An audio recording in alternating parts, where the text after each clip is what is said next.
Hi there, Sandra here from Creating Spain and Siser Juliet Beginners to Pro. Now I have an image here and I want to cut it out and I don't want to use a pair of scissors. I don't have a brother scan and cut, so how do I do this and do it accurately? This is what you are about to find out. I'm going to open up Shortcut Slot 6 and I'm going to show you what you have to do. In Shortcut Slot, and I want to add registration marks to my picture. So I would simply put show registration marks, and whatever registration marks I have normally set up is what's going to print. Now if you want to do different registration marks, have them closer together or whatever, that's up to you. But whatever you print from here will be what goes around your image. So don't do small registration marks in this corner and then find your images in that corner. That wouldn't be good. So once you've printed them off, you can turn that off. You don't need them any longer. And you can go take your photograph once you've got your registration marks on your image. And then you want to save the photograph to your desktop, laptop, whatever it is you're using Shortcut Slot on. Now when you take a photograph of this, you want to make sure that you are well positioned over the top of it, that you don't take a photograph that's at that angle or that angle, this angle, whatever. You need to make sure your photograph encloses the registration marks. And if you want to make life easier for yourself, if there's a problem with the white balance, i.e. it's a bit dull or you haven't got the exposure right, try and correct that before you put it into Shortcut Slot. Yeah, if you're going to trace an image, it helps if you have a good image to trace. Put rubbish in, get rubbish out. So if your image is well lit, if it's nice and bright, if it's got good contrast on it, you should be good to go. It's the same as if you were tracing any other image the normal way. Best image, best quality trace. So most modern phones these days have a system of grids that if you switch them on your phone, you will get some kind of assistance in making sure that your phone is held level and is going to get a really good photograph for you. Now in the case of an iPhone, it has two little crosshairs, one white, one yellow. You get them lined up. It shows you that it's all okay and then you just take your photograph. Other phones have probably got something very, very similar, but the best photograph you can take is going to give you the best image at the end of the day on your tracing. I'm going to go back to Shortcut Slot now and continue with the process. So if I go to File here and I go to Scan2cut, and if you notice, if you're sharp-eyed, you may notice that my previous bit of video on my desk showed the registration marks in a slightly different place. This is because my cat, this is ridiculous, my cat jumped up on my desk and he put his claws through my paper. It's just a different image. Okay, I did exactly the same steps, but it's a different image. I'm not working on the one that I previously showed you, just in case you were wondering. Right, so I need to make this as large as I can possibly make it to get it really nice and clear, and I'm going to zoom in. So what you want to do is to, first of all, you want to check off the custom marks, because this is when you're not using your machine to print registration marks. This is when you're using other marks on your paper to do it. And you want a custom size. And in my case, I want 19.01. Now, if you're wondering how you get the distance between your registration marks, if you use the preview on your screen where you previously printed your marks, the preview button there will show up the measurements for you. You don't have to physically measure it. And the height was 27.69. Don't forget to do this, because if you do, nothing's going to work afterwards. So with these squares, we need to put them so that the green line goes midway between the marks. Now you can use this screen here to help you, and you can zoom in still more And you will find that red square helps you if you settle it into the corner. And we scroll over to this side, got to go down a bit to find the mark. Where is it? Here it is.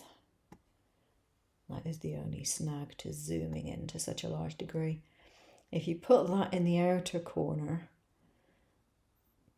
on this big screen here, this one eventually catches up. It doesn't do it quite in time, it's slightly out. But if you put that into the outer corner, that red square into the outer corner, you will generally find that that green line is pretty much where it needs to go. And get all the way down here, pull this down so I can get it in shot. Here we go. And this one, that's a bit of a blurry registration mark.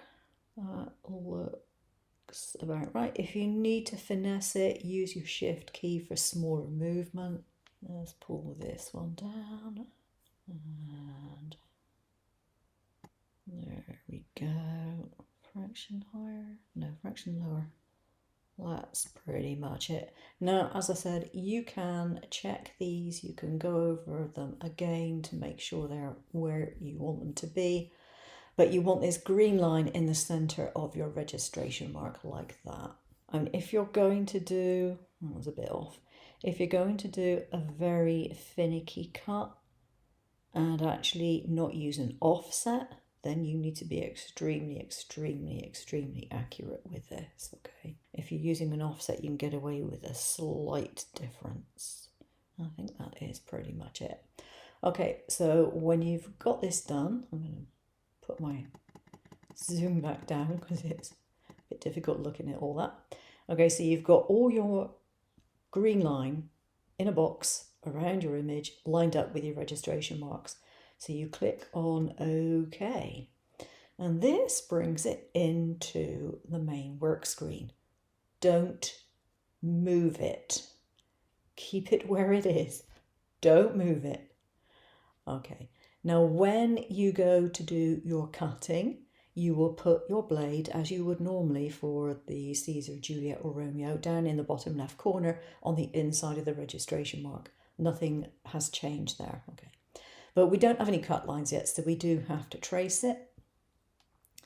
And here's my trace. Now, first thing we want to do is crop it because we don't want to cut out our registration mark. So we have our mouse. Now, in this particular case, I've got a round shadow switched on. Now, I'm very happy with that. Now, I'll just switch this off for a moment and show you what the preview looks like without it. And we can zoom in. Okay. So this is just doing your normal trace, nothing different to what you would normally do for tracing an image. And this is why, if you have a good image, it's going to help you. So I want to put my rounded shadow back on, and I'm going to use a 2mm shadow, update my preview, and this is what I get. So you now click on OK. Continue tracing. Nope, I'm done tracing. And it gives you a blackout shadow. Now, if you want to take the colour out of that, you can. I'm going to put this to a red line so you can see it more easily. And take the colour out so we can see the image behind it. And here he is. Now, you'll notice that on here, I've got my registration marks switched off. Don't show them. This is because if you have the registration mark switched on, it's going to confuse you because it's probably going to put the registration marks somewhere else. You don't want this. You definitely don't need it. So just leave them switched off. Go to the cutter. Go to print and cut. Put your material on your mat. As I said, put the blade in the bottom left corner inside the registration mark and start your scan. And it will cut it out for you. And I'm now going to show you the result of doing this. And it's been cut. And I have a pretty good print and cut there from my scanned or my photographed image. Okay. So the hardest part of this is actually taking a good photograph and getting it to the stage where it's suitable for doing this. That is definitely the toughest bit. Now, you're probably thinking, well, that's okay if you've got a whole sheet of paper and you can put your registration marks on. Yeah, it is. And I have to thank Sandy McCauley for this particular method of doing things, because it's a method that she and a friend of hers developed. If you don't have a full page of things, maybe you got something which is already got a rough cut around it and you need to do a proper cut around it, you have a couple of options. Now the first one would be to just use this scrap paper, make yourself a permanent template. Let me just zoom back out. There we go. Pretend this hole's not here. Make yourself a permanent template and print your registration marks wherever it is that you decide you normally want to use them. And make a note of the measurement that you have used on your template. So mark it on the side somewhere.